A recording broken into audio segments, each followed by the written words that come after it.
Hey friends, welcome to our channel education mania. दोस्तों, मेरा नाम है तरुण रतूड़ी और आज मैं आपके सामने डिस्कस करने वाला हूं हमारे PYQ सीरीज़ का। SSC CHL PYQ सीरीज़ हमारी चल रही है जिसमें हम इंग्लिश का डेली एक PYQ सेट को सॉल्व करते हैं और आज तीसरा सेट लेके मैं आपके पास आ गया हूं। इससे पहले मैंने 2 सेट्स आपको दे चुका हूं मैं वीडियो, उसको अगर आपको नहीं देखा है तो उसको जाके आप चैनल पर देख सकते हैं। लिंक आपको डिस्क्रिप्शन में ही मिल जाएगा।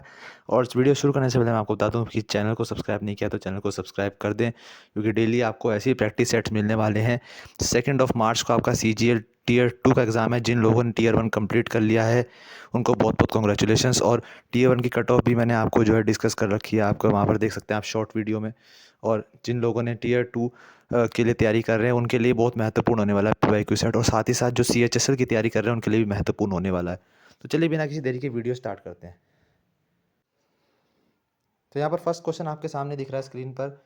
यहाँ पर आपको बताना है कि इसमें पहला क्वेश्चन है कि select the sentence which has no spelling error. तो इसमें स्पेलिंग एरर बताना है कि इस सेंटेंस में स्पेलिंग एरर कहाँ पर है। 4 ऑप्शन दे रखे हैं कि यहाँ पर पहला सेंटेंस दे रखा है, आप देखें, I was licking my lips for delicious ice cream. ये पहला सेंटेंस है आपका। ऐसी दूसरा सेंटेंस है, there was delicious aroma coming from the kitchen.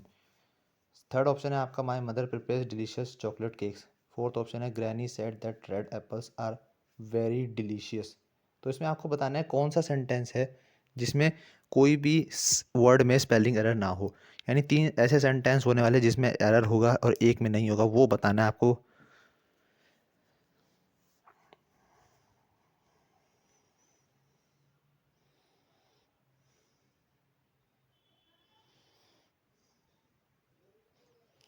तो इसमें अगर आप देखें तो ऑप्शन नंबर फर्स्ट पे अगर आप देखते हैं तो यहाँ पर आपका जो है डिलीशियस, जहाँ पर आपका लिखा है डिलीशियस आइसक्रीम, तो इसकी स्पेलिंग यहाँ पर गलत दी गई है। आपको पता होगा कि डिलीशियस की स्पेलिंग होती है DELICIOUS।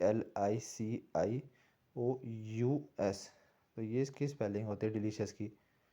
तो आपने देखा हो यहाँ पर ऑप्शन नंबर 1 पे स्पेलिंग में यहाँ पर COI लिखा है, जो कि गलत उल्टा हो गया यहाँ पर। तो ये गलत हो जाएगा। देयर वॉज डिलीशियस DELECO, ये भी गलत हो जाएगा। ऑप्शन नंबर सेकंड में गलत हो गया। फोर्थ ऑप्शन में आप देखते हैं यहाँ पर DILICIOUS लिखा डिलीशियस, तो यहाँ भी गलत हो गया। थर्ड ऑप्शन में आप देखें तो DELICIOUS, जो कि बिल्कुल सही लिखा गया है।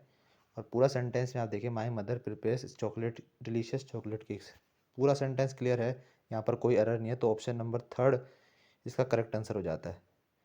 नेक्स्ट क्वेश्चन आप देखिए, यहाँ पर बताना है नेक्स्ट क्वेश्चन में select the incorrectly spelled verb. यहाँ पर 4 ऑप्शन दिए हैं, इसमें से इनकरेक्ट जो है स्पेलिंग जिसकी, वो बताना है आपको।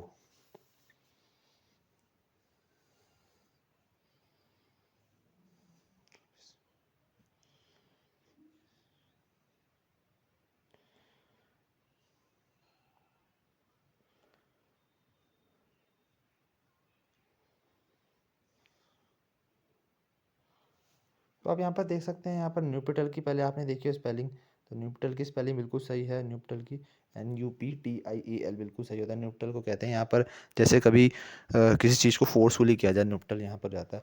डीकैफिनेटेड जो है ये भी सही है आपका। सप्लीमेंट्री की स्पेलिंग भी बिल्कुल सही है। नोटिसेबल की स्पेलिंग आपकी गलत हो जाती है, यहाँ पर NOTIC, यहाँ पर ई जो है नहीं आना चाहिए, ई को यहाँ पर आपको कैंसिल कर देना होगा। NOTICABLE, नोटिसेबल यहाँ पर इसका सही हो जाएगा। तो ऑप्शन नंबर फोर्थ जो है यहाँ पर इसमें एरर हो जाएगा आपका। नेक्स्ट क्वेश्चन पे चलते हैं, क्वेश्चन नंबर 3 पे। इसमें आपको जो है वॉइस चेंज करनी है। सेंटेंस दे रखा है एक्टिव वॉइस में, और जो सेंटेंस जो है आपका पैसिव वॉइस में दे रखा है, आपको उसे एक्टिव में करना है। तो 4 ऑप्शन दे रखे हैं। सेंटेंस आप पढ़ लीजिए, the lock has not yet been repaired by the locksmith. तो इसका आपका वॉइस चेंज करना है।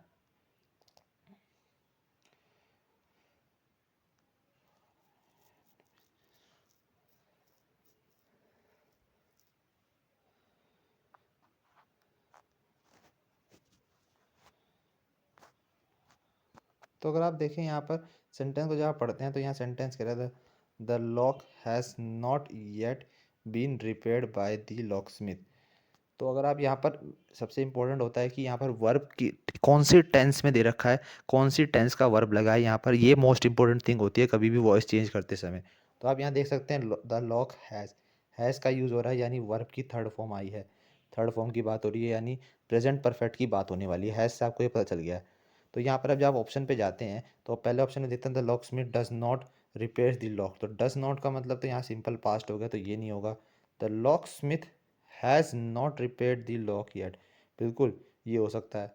तीसरे ऑप्शन पे जाएं, the lock Smith is not repairing the lock yet, ये भी सिंपल प्रेजेंट में हो गया, ये भी नहीं हो सकता।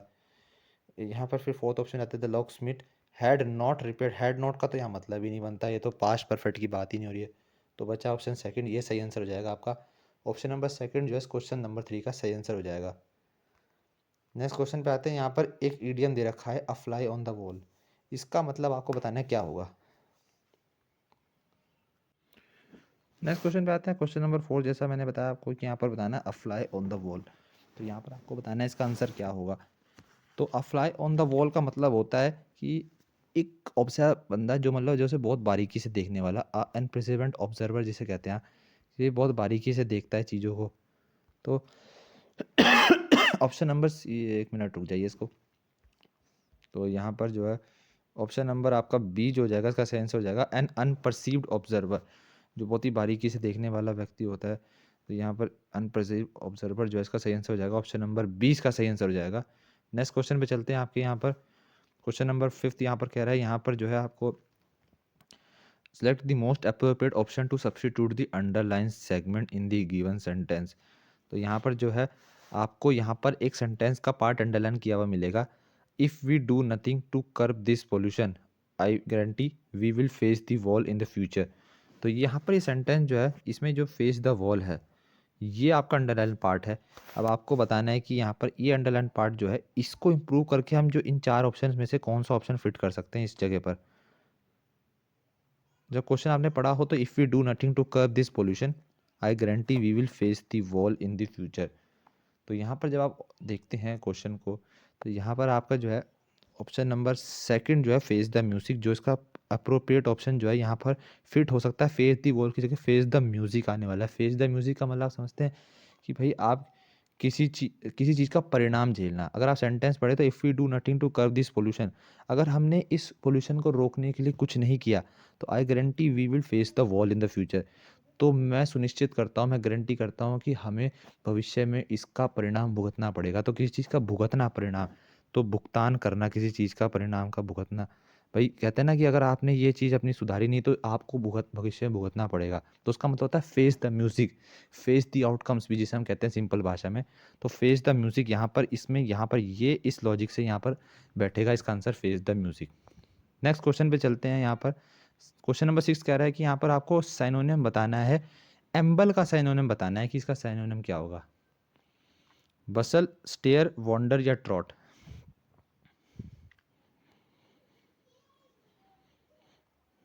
एम्बल का साइनोनिम यहाँ पर जो उसका बन जाएगा परफेक्ट साइनोनिम वो हो जाएगा इसका वॉन्डर। वॉन्डर का सही आंसर हो जाएगा वॉन्डर, कहते हैं सोच। वंडर्ड का मतलब होता है ना आई वंडर्ड, तो यहाँ पर सोचना कहते हैं, कल्पना करना किसी चीज़ की। तो यहाँ पर एम्बल का सिनोनिम हो जाएगा वंडर्ड।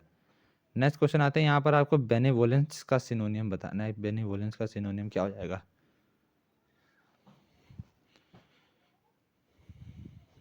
तो इसका सिनोनियम यहाँ पर जो ऑप्शन में आ जाएगा, सिवियरिटी नहीं होगा इसका, मेलवोलेंस भी नहीं होगा, इम्पैशन भी नहीं होगा, कंपैशन जो है इसका सिनोनियम बन जाएगा ऑप्शन नंबर थर्ड। कंपैशन जो है इसका साइनोनियम बन जाएगा, तो ऑप्शन नंबर थर्ड इसका सही आंसर हो जाएगा। तो आपको जो है यहाँ पर इसी तरह से पेस पकड़नी होगी, क्योंकि PYQ आप जब सॉल्व करने बैठेंगे तो SSC में आपका टाइम मैनेजमेंट बहुत मैटर करता है। तो आपको क्विकली आंसर्स को जो है अपने दिमाग में क्लिक करने हैं और आंसर को क्विकली सॉल्व करना है। जो क्वेश्चन आपको नहीं आते हैं आप उस पर स्किप भी करके आगे उसके लिए छोड़ सकते हैं, लेकिन आपको टाइम एक क्वेश्चन पे ज़्यादा नहीं लगाना चाहिए। वो एक टाइम मैनेजमेंट को यहाँ पर मद्देनजर रखते हुए भी यहाँ पर सोल्यूशन हम करने वाले हैं। अब जैसे नेक्स्ट क्वेश्चन है, आप ये देख सकते हैं, यहाँ आपको फिलिंग द ब्लैंक्स बताना है। इसमें दे रखा क्वेश्चन कह रहा है कि every one knows that the future on life on earth will be dash if people don't control the contamination of the environment. Option दे रखा है आपको डेंजरस, इंडेंजर्ड, डेंजर्ड या डेंजर।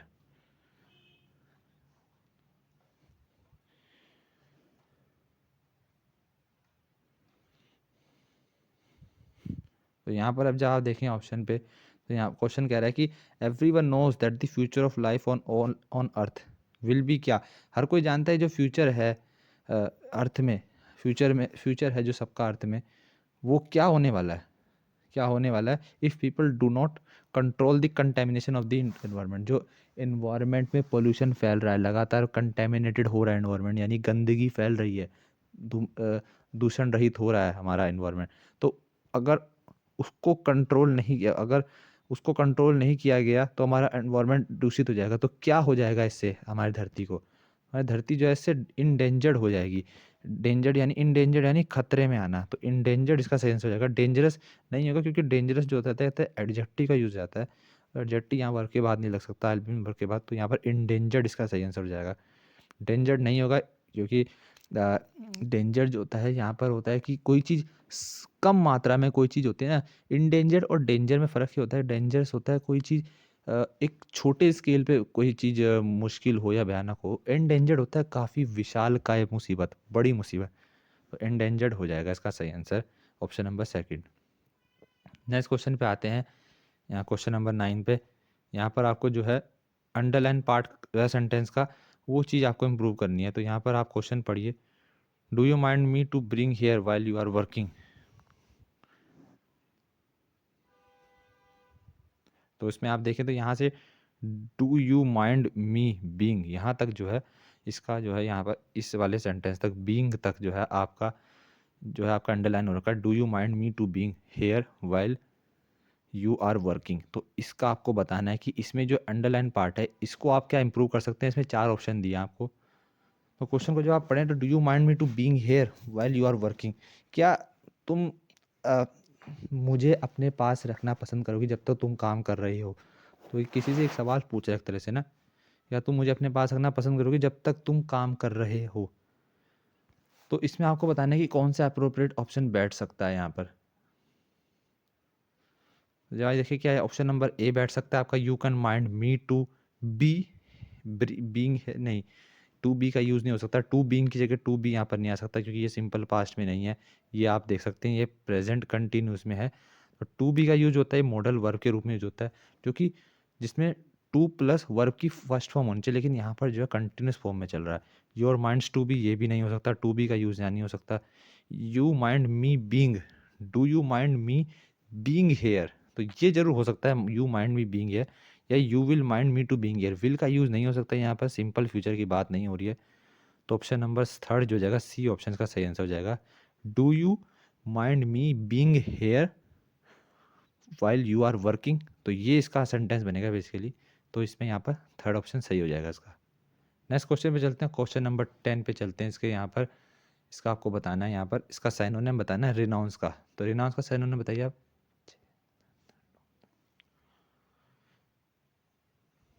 तो रिनाउंस का मतलब होता है किसी चीज़ की कसमें खाना, किसी चीज़ के नाम पे, मतलब कहते हैं ना कि भाई for the sake of God क्या कहते हैं, तो for the renounce of God, इसकी कसम खाते हैं मैं बोलता हूँ, इसके लिए कहते हैं भगवान के लिए कर दो, for the renounce of God, for the sake of God. तो आपसे समझ होंगे कि इसका सिनोनिम क्या है, यहाँ पर होगा फॉर सेक हो जाएगा ऑप्शन नंबर फोर्थ में। कंडोन नहीं होगा इसका, हैम्पर होता है किसी चीज़ को कैरी करना, प्रिवेंट होता है बचाना किसी चीज़ को, लेकिन यहाँ पर जो हो जाएगा फोर सेक इसका सही आंसर हो जाएगा, रिनाउंस का synonym forsake. Next question आता है, यहाँ पर आपको एक बार फिर अंडरलाइन पार्ट जो है बताना है, underline part of the sentence जो दे रखा हो उसको इम्प्रूव करना है आपको। सेंटेंस इम्प्रूवमेंट फिर से आ गया। तो इसमें आप क्वेश्चन पढ़ें, Peter is studying hard to have score in the exams.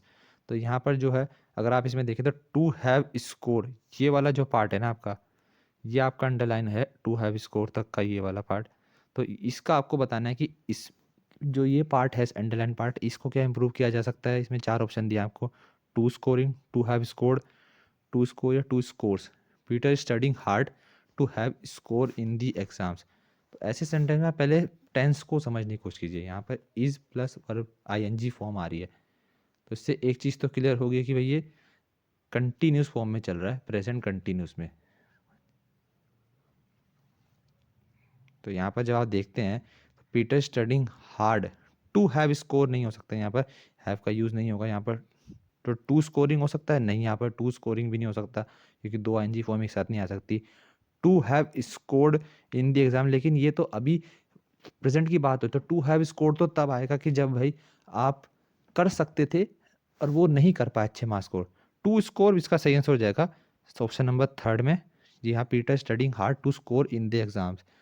तो यहाँ पर हैव का यूज़ नहीं होगा, एक तरह से टू हैव स्कोर नहीं आने वाला, टू स्कोर, टू स्कोर्स नहीं होगा, क्योंकि स्कोर से होता है ये सिंगुलर नहीं होता। यहाँ पर स्कोर जो होते हैं आपके मल्टीपल में हो सकते हैं, सिंगुलर भी हो सकते हैं। तो यहाँ पर ऐसे में जो है एस वाली फॉर्म नहीं लगेगी, बल्कि सिंगुलर फॉर्म नहीं लगती। तो टू स्कोर यहाँ पर इसका अप्रोप्रिएट आंसर बन जाएगा। नेक्स्ट क्वेश्चन में चलते हैं, क्वेश्चन नंबर 12 पे। यहाँ पर आपको एरर फाइंड करना है। सेंटेंस दे रखा है, each member of the team receive a memorabilia after the match is over. तो ये सेंटेंस आपको दे रखा है यहाँ पर, इसमें आपको एरर ढूंढना है। एरर आपका है कहाँ? तो इसमें आप जब कहते हैं, यहाँ पर सेंटेंस में कहता है each member of the team receive a memorabilia after the match is over. तो हर एक मेंबर जो टीम का, जब ईच या एवरी की बात आती है, every member of the team या each member of the team जहाँ भी यूज़ हो रहा, तो आपको पता है इसमें रूल्स के बारे में। अगर नहीं पता है तो आप इसमें वीडियो देख सकते हैं ईच एंड एवरी के ऊपर। हमारी इसमें वीडियो दे रखी है, आप उसको जाके देख सकें चैनल पे जाके। मैं उसका जब प्लेलिस्ट में भी आप जाके चेक कर सकते हैं, जो हमारी इंग्लिश की प्लेलिस्ट है special foundation course of English की, वहाँ जाके देख सकते हैं। तो इसमें जब भी ईच या एवरी से सेंटेंस शुरुआत होता है, तो उसमें जो वर्ब होती है हमेशा वर्ब की फर्स्ट फॉर्म आती है। तो आप देखिए यहाँ पर each member of the team receive a memorabilia, नहीं रिसीव्स अ। तो यहाँ पर एस भी लगेगा, रिसीव्स, तो ये रिसीव्स हो जाएगा एक तरह से, RICIEVES। तो रिसीव्स इसका सही आंसर हो जाएगा रिसीव की जगह, क्योंकि यहाँ पर ईच के साथ जो हमेशा सिंगुलर फॉर्म लगती है। तो यहाँ पर ऑप्शन नंबर 3 में एरर हो जाएगा, रिसीव अ मेमोरेबिलिया की जगह रिसीव्स अ मेमोरेबिलिया हो जाएगा। नेक्स्ट क्वेश्चन पे चलते हैं, आपका 13th क्वेश्चन है यहाँ पर। इसमें फिलिंग द ब्लैंक्स आपको बताना है, पेयर ऑफ ब्लैंक्स जो है फिल करना है आपको। Besides being dash multi faceted artist, he was dash poet, novelist and a painter. तो ये आपको बताना है इसमें क्या क्या फिल हो सकता है, दोनों ब्लैंक्स पे आपको एक पेयर चूज करना है।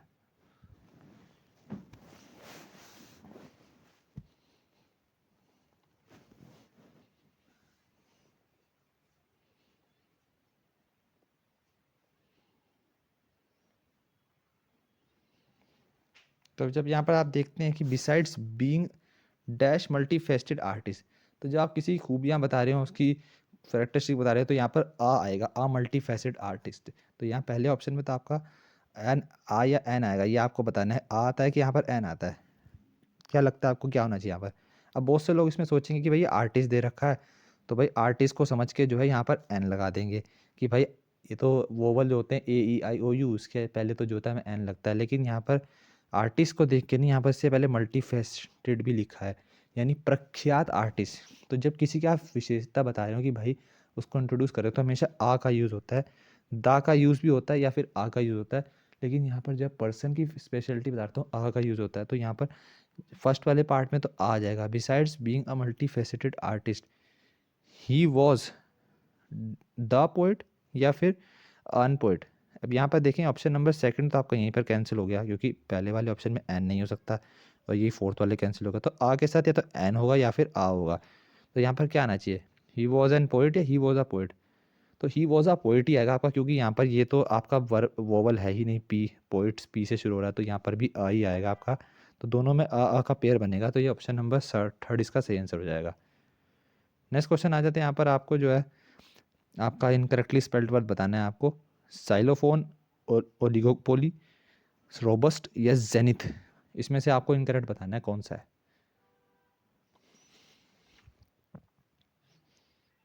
तो इसमें आप देखिए जाइलोफोन की स्पेलिंग बिल्कुल सही है, ओग्लोपोली जो होता है ये भी सही है था बिल्कुल, OIGOPOLY बिल्कुल सही है। जेनिथ पीक जिसे हम कहते हैं टॉप मोस्ट पॉइंट, ये भी सही है। रोबस्ट की स्पेलिंग गलत हो जाती है, रोबस्ट की स्पेलिंग नहीं होती, ये वाली रोबस्ट की स्पेलिंग हो जाती है ROBUST, डबल बी नहीं आता आपका रोबस्ट में, तो इसका स्पेलिंग गलत हो जाएगी, एक बी हटा देना है आपको। नेक्स्ट क्वेश्चन पे आते हैं, यहाँ पर जो है फिर से ग्रामेटिकल एरर बताना है कि भाई यहाँ पर सेंटेंस में 4 पार्ट में डिवाइड किया गया है, और आपको बताना है किस 4 में से कौन से पार्ट में एरर है। तो सेंटेंस आप यहाँ से पढ़ सकते हैं, even though we are quite different from each other in our food preferences, we both love South Indian delicates, delicious, delicious भी मतलब साउथ इंडियन की फेमस डिशेज, बेसिकली डेलिशियस इसका मतलब होता है साउथ इंडियन की जो फेमस डिशेज होंगी उसकी बात हो रही है। तो यहाँ पर आपको एरर बताना है कहाँ पर है।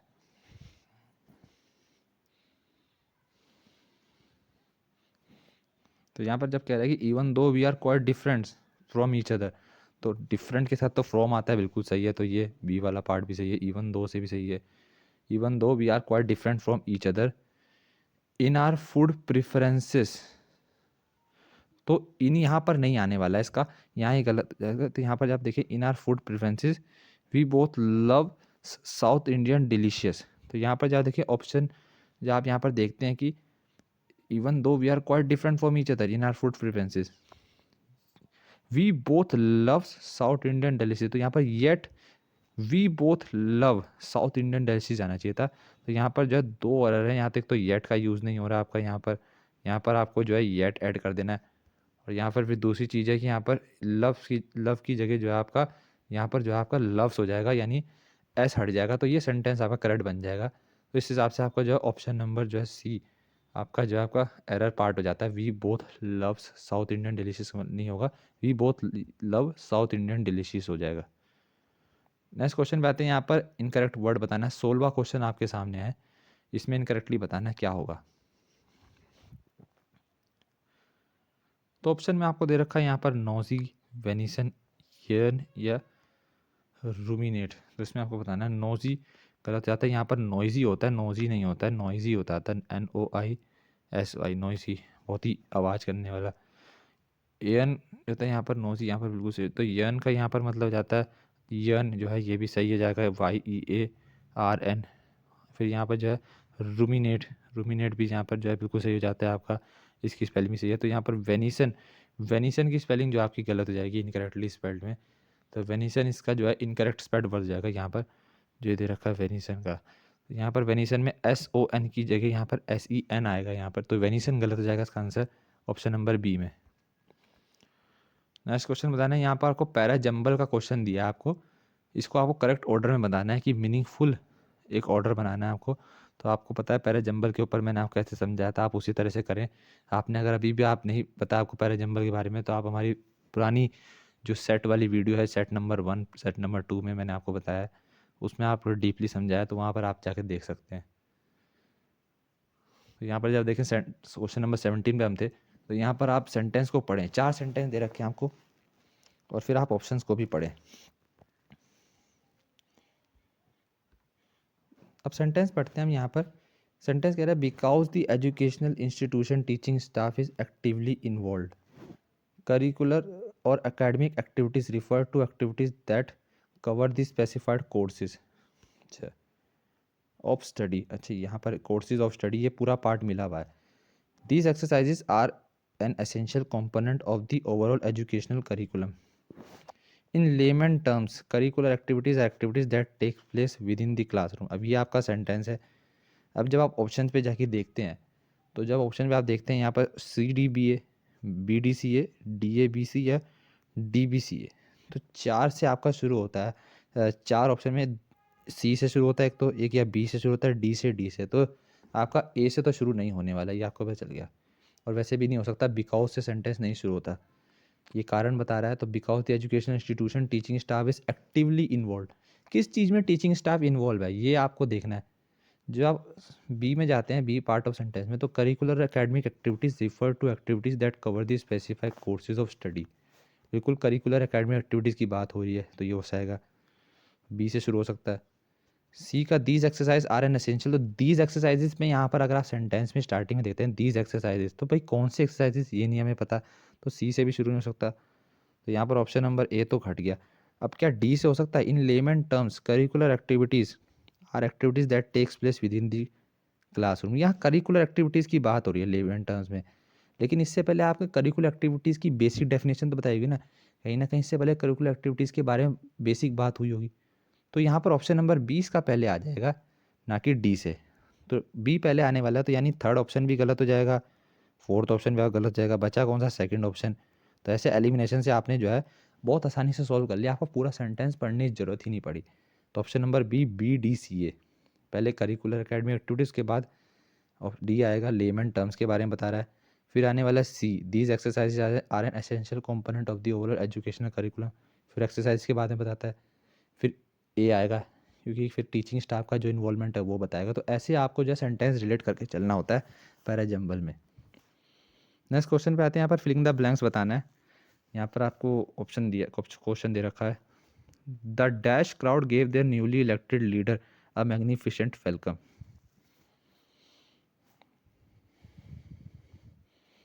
तो the dash crowd gave their newly elected leader a magnificent welcome. तो यहाँ चार ऑप्शन दिए, क्या नॉइजी होगा, क्या जुबिलेंट होगा, ट्रबलसम होगा, या मेलंकोलिक होगा। तो भाई अपने लीडर के लिए जो क्राउड है वो किस तरह का स्वागत करेगा उनका, भाई जाहिर सी बात है खुशनुमा स्वागत होगा, एक जोशीला स्वागत होगा, हर्षोल्लास वाला स्वागत होगा। तो भाई नॉइजी नॉइजी हो जाता है बहुत चिल्लाना, भाई चिल्लाने वाला स्वागत नहीं होगा। नॉइजी नेगेटिव सेंस में भी हो सकता है, लेकिन यहाँ खुशी बनाई जा रही है अपने लीडर के जीतने पे, तो नॉइजी जो है यहाँ पर नहीं इसका अप्रोप्रिएट बनेगा। ट्रबल सम का मतलब होता है भाई किसी चीज़ का, किसी मुसीबत को न्योता देना, तो यार मुसीबत को न्योता देने वाली तो बात हो ही नहीं रही है, तो ऑप्शन सी भी हट जाएगा। मेलंकोलिक होता है भाई चिंतित हो जाना, जैसे कहते हैं चिंतित, कोई चिंतित होता है बहुत ज़्यादा चिंता में हो, तो भाई ये भी गलत हो जाएगा मेलंकोलिक। जुबिलेंट का मतलब होता है जोशीला स्वागत, जोशीला, तो जोशीला यहाँ पर सही हो जाएगा, jubilant option number B jubilant सही आंसर हो जाएगा। नेक्स्ट क्वेश्चन पे आते हैं, यहाँ पर जो है आपको साइनोनियम बताना है हाईलाइटेड वर्ड का। तो the equivocal nature of his comment was criticised by the officials. तो इसमें आप देखें जो यहाँ पर इक्विवोकल है ना, जो ये वाला पार्ट जो आपका अंडरलाइन है, तो इसमें आपको बताना होगा कि यहाँ पर जो जगह क्या सही आंसर होगा, इक्विवोकल की जगह आपका कौन सा जो ऑप्शन आपका सही बैठने वाला है, क्या सर्टेन या एम्बिगुअस या मैनेजेबल या विशियस, इसमें से कौन सा जो है इक्विवोकल की जगह जो है परफेक्ट, इसका सिनोनियम आपको बताना है।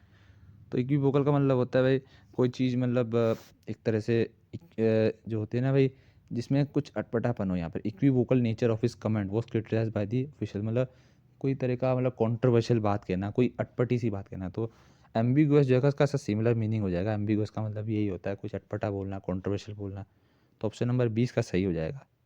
नेक्स्ट क्वेश्चन पे चलते हैं, यहाँ पर क्वेश्चन नंबर 20, यहाँ पर बताना है आपको इडियम बताना है क्वेश्चन का, in the same boat, in the same boat का आपको इडियम बताना है। चार ऑप्शन दिए हैं, आप इसको पढ़ के बताइए।